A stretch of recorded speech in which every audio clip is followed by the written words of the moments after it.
Welcome to British Water's 8th Thought Leadership interview, Talking on Water. I'm delighted to be joined today by Phil Higgins, the Head of Water at Jacobs. Phil, welcome. Well, thank you so much. It's great to be here. Thank you. So we had Brian Harvey join us back in 2019. I can't believe it was such a long time ago. So it's great to have you back again. And it's great that you're going to be sharing information about your brand new water strategy. Yeah, no, absolutely delighted to be here. And hopefully we don't have to wait another couple of years. We'll be back soon, hopefully. So Jacobs has a brand new water strategy, which is really, really interesting. And I'd love to know the key elements of it, please, and how it might have changed from 2019. Yeah, no, we have. And it's exciting times. And it's exciting times not just in Jacobs and the sort of changing culture and strategy, but also, I guess, in the industry as well. And the strategy we've got is really focused around creating the right environment and the right culture within the team.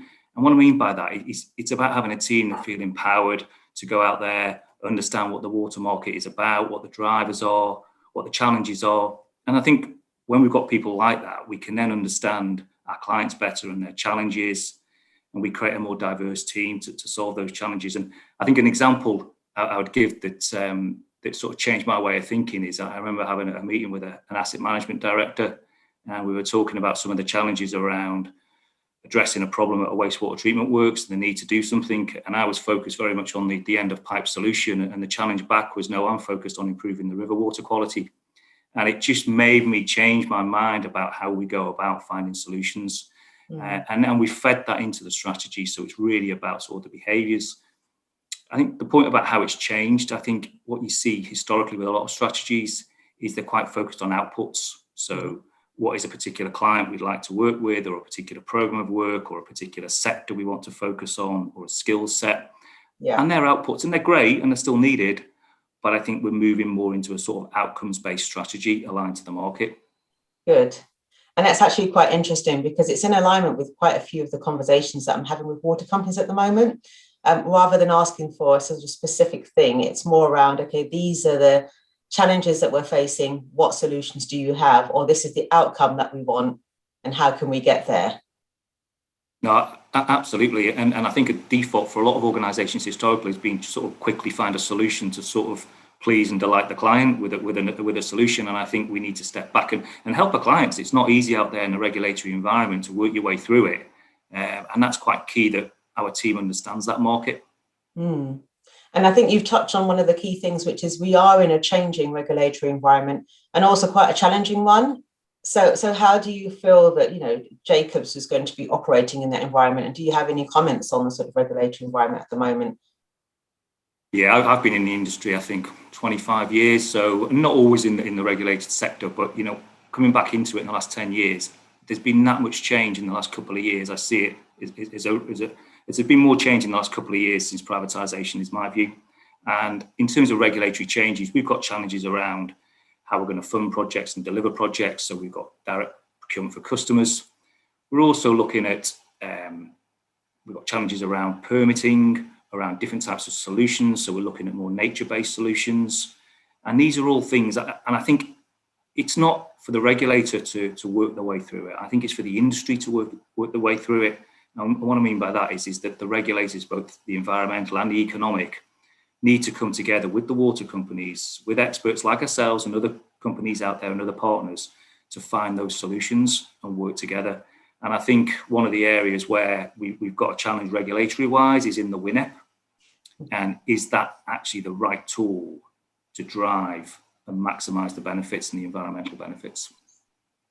So I'm going to ask you a bit of a challenging question there. So how would you see that WINEP needs to change? Because I know that that's something that at the moment that's being sort of consulted on. Yeah, I think what I'd like to see is maybe it to be a little bit more flexible. But I think it has to start very early in the process. So what my experience is when we look at trying to maximise value and maximise benefit, so moving away from just financial benefit and moving into environmental benefits and social value, I think you have to do that very early on in the business planning phase.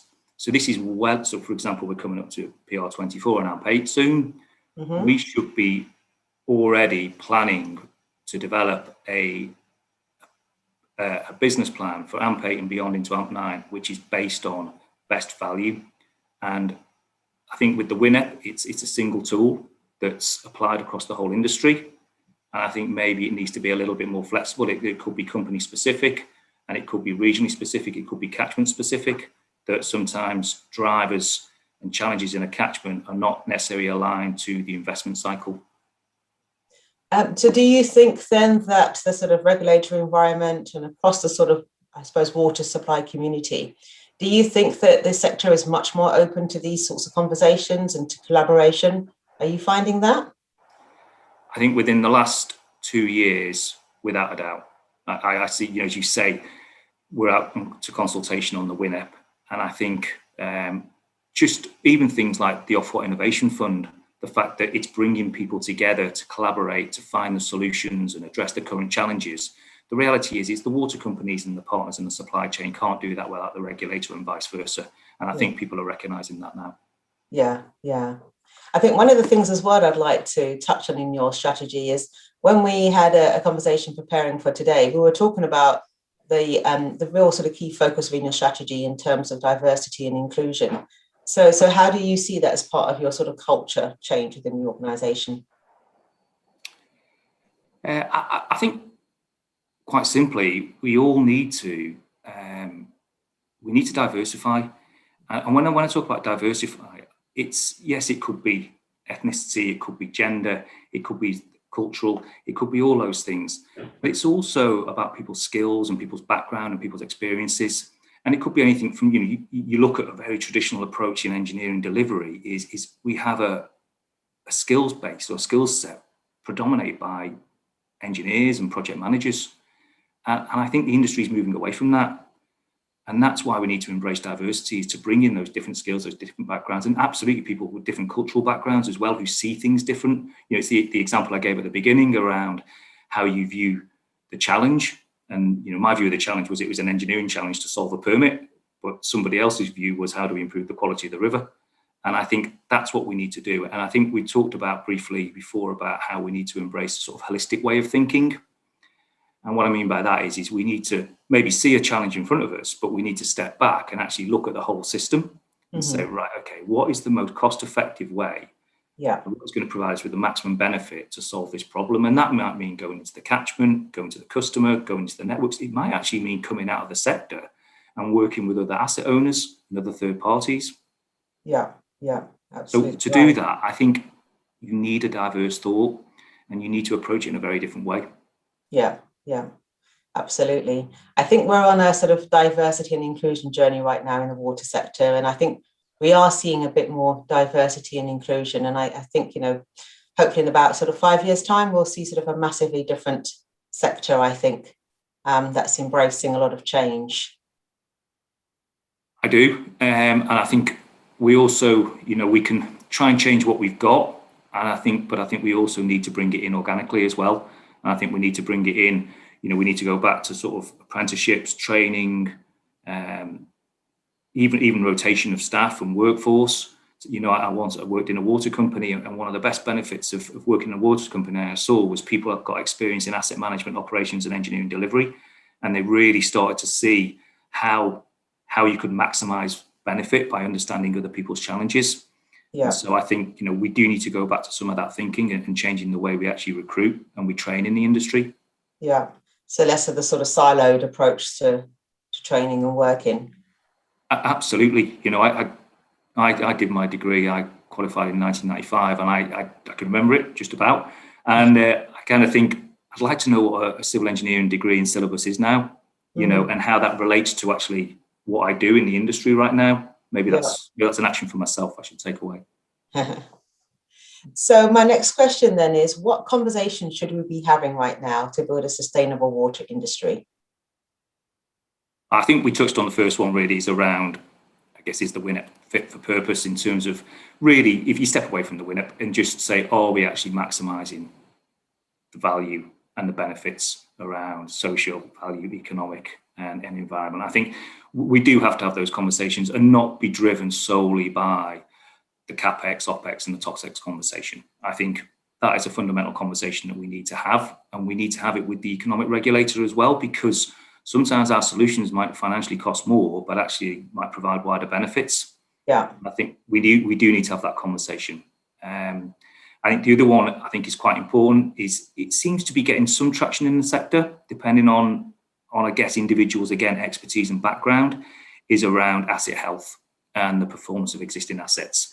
And that's a little bit of a detailed sort of term, but it's really about resilience. If we're going to build resilience into our sector, into our infrastructure, into our assets, we really need to understand what we've got in the first place. Yeah. And what I see is various organisations who have been maybe seen bringing people in from out of sector, from maybe oil and gas and nuclear and elsewhere, who have a very different approach to asset management. It's more about managing what you've got rather than building new assets. Right? I think the water industry historically maybe has been the latter a little bit, but it's changing. Mm-hmm. And I think the more we do that, the more we build resilience in, and it'll help us invest in the right solutions. But I think there's a conversation going on in the industry as well at the moment as well, and not just in water, is about what do we need to do not to build. And I think to be able to do that and to have that conversation and to have the confidence to make that decision, we need to understand what we've got in the first place. So that is, again, come back to the skills. We need a very different set of skills to understand the existing assets we've got and the performance and the risk associated with them. And it's not just about the current assets. Absolutely we need to do that. And we maybe touch on digital in a minute and how that can actually help in that environment. But also with new assets, if we're going to build new assets, we've got challenges around nature-based solutions. So there's a real focus on wetlands and green solutions like that. Yeah. Right now, I wouldn't know how to understand the asset health of a wetland, but we're going to have to in the future. And then we're looking at AMP8, and we've got some challenges around wet weather discharges. So how do we understand what we've got to minimise what we've got to build in the future? Yeah. And I think that they're key elements for me. And another conversation, I think it comes back to the regulator, and I imagine it's been had is around variable permits. And rather than just looking at sort of point sources and treatments and solutions at point sources, how do we step back and look at how we actually optimise that catchment? And again, if we can do that, or we need to be able to do it, we need to understand what we've got in the first place. So it's a big challenge. Yeah. But hopefully we'll get there. Well, I don't think we've got any choice. I think we have to get there. I think we're moving away from, we'll always have capital programs. We'll need to have capital programs like any asset organisation led market. But I think we'll get challenged by the regulator and just by affordability as to what can we use and how can we optimise. And I think digital tools, you've seen it in smart networks. Fundamentally, we're doing that work and the industry's embracing it, and it's fantastic. It's maybe sometimes a little bit overused, the term digital, but it's really getting some traction. Yeah. Is the reason we're doing that is to understand the existing performance of our asset base, and then we can make investment decisions. So how do you see the digitalisation fitting into the sustainable water industry that we need to see for the future? Well, I think, as I just touched on it, by understanding the performance of our assets, what we can do then is we can address immediately issues around flooding, pollution, leakage, etc. And we can optimize those systems so it makes it far more sustainable rather than defaulting to a build solution, which maybe we had done historically. Yeah. And again, you think about the challenge around skills going into a digital environment. We maybe don't need as many people like myself, a civil engineer, as much. We need people who maybe come at it from a very different perspective. I might have the domain knowledge, but who's got the data analytics experience and understanding that data. And the other thing as well, I think we need to be cognizant of is we are moving away from a sort of different supply chain as well. We're moving into IT, we're moving into tech, which again is quite a different environment, not just for the water companies, but also for the tech organizations, and bringing the two together. And I think, we just recently recruited somebody who's actually from a gaming background. They have a degree in gaming and an MSc in statistics. And they came at the water industry from that angle rather than I have myself. And I just think it's that kind of diversity that we need and bring into the industry to help implement these solutions. Great. So hopefully then you're maybe planning to recruit some more people from that kind of sector or related? Absolutely. It's not easy, but one thing we've got to do is we've got to make the sector interesting. We do have to go out and promote the opportunities for people like that to come into the sector and apply their skills, and enjoy what is a great sector and get great, satisfaction out of what they do. Absolutely. So I'm going to sort of focus on some of the sort of key challenges that many people are talking about around cyclicality, innovation and procurement. And I just wanted to sort of have your thoughts, because we formed a new supply chain task force within British Water. So we've got project teams looking at cyclicality, innovation and procurement. And we want to explore the blockers and anything that's kind of preventing the sector from being as effective as possible because of the 5-year AMP cycle peaks and troughs, because of the way maybe products are incorporated that are innovative. And I know that the Ofwat Innovation Fund and a lot of the work the water companies are doing are addressing that, but there's more that could be done in terms of the business as usual innovation.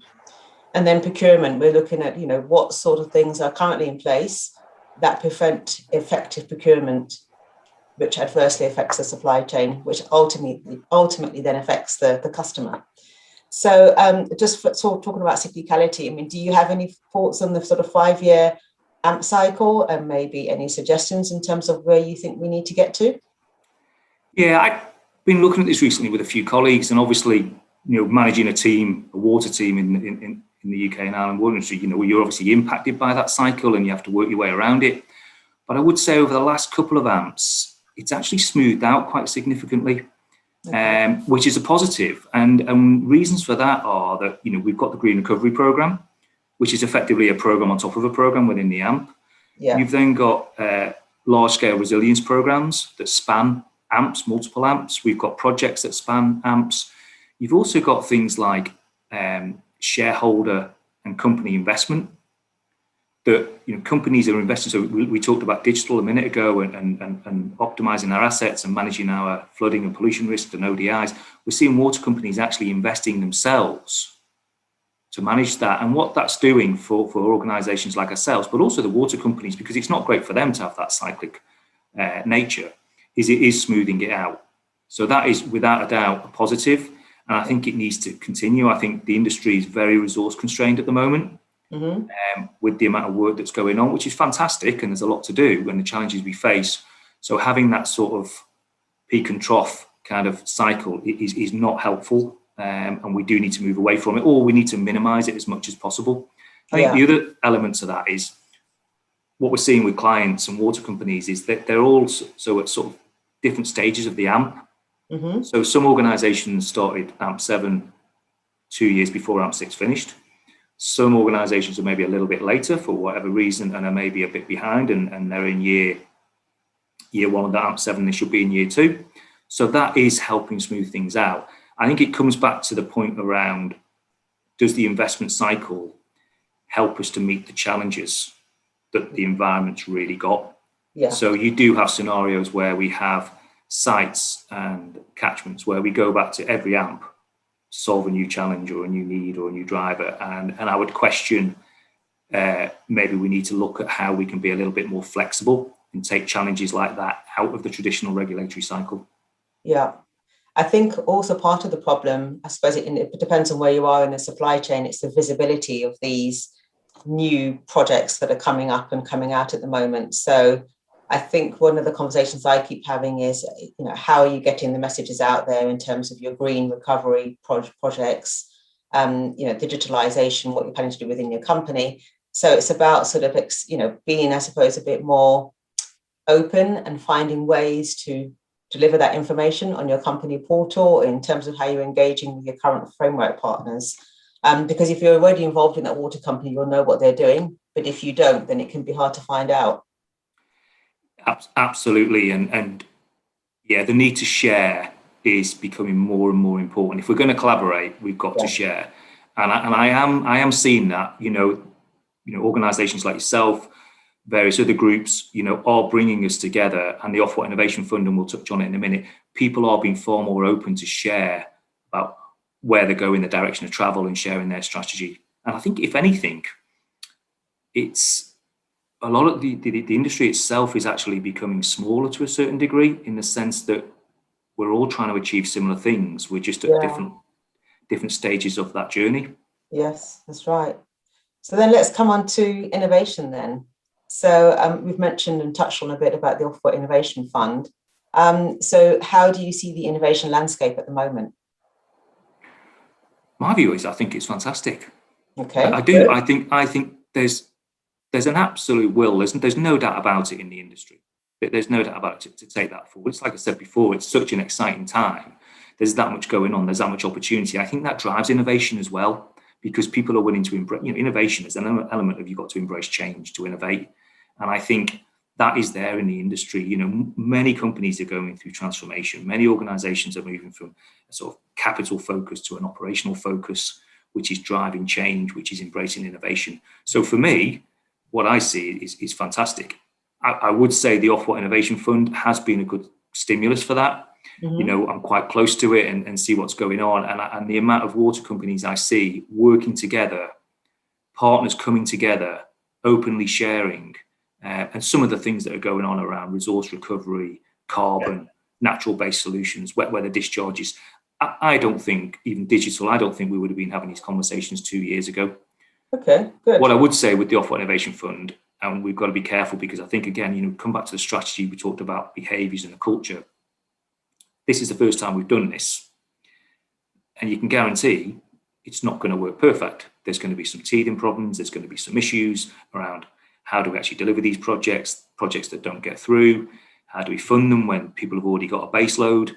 So there will inevitably be examples of where it didn't go as well as it could. And all I hope is that we don't say it didn't work. What I hope we do is say, right, okay, we've done it once. This is what we did. This was a success. These are the lessons identified. These are the lessons learned, and take that through. And I think it's a really important message to the industry. If we're going to drive change, you can't give up after the first hurdle. Yeah, absolutely. So then procurement then. So what challenges do you think that we need to tackle around procurement? So as a person who spent maybe more time on sort of project delivery historically in the past, I've realised that the way I looked at procurement was I only considered it when I needed something. Okay. Which is completely the wrong way to do it, and actually need to be far more forward thinking in procurement and considering the supply chain and the broader partners very early on. So we talked about strategic planning before, early on for AMP8 and the price review and what the targets, focus areas are going to be for AMP8. The supply chain should be involved in that now. And I don't necessarily mean the supply chain sort of myself providing consultancy services. It's the supply chain providing assets into the industry or chemicals, etc. And we need to bring those organisations in very early and actually engage with the regulator as well. It's really important. And then we can cascade that down through the water companies and the clients into the programme and get a far more programmatic approach. I think we can drive efficiencies as well. I think we've talked about standardisation a lot. My experience is I think templating is potentially a way going forward, because quite simply you will have local needs and standardisation doesn't always meet those local needs. So you lose those efficiencies. I think we also need to think about carbon and the environmental impacts of the supply chain and the products that are being produced. And I think we talk about procurement in a way that we're looking at new assets.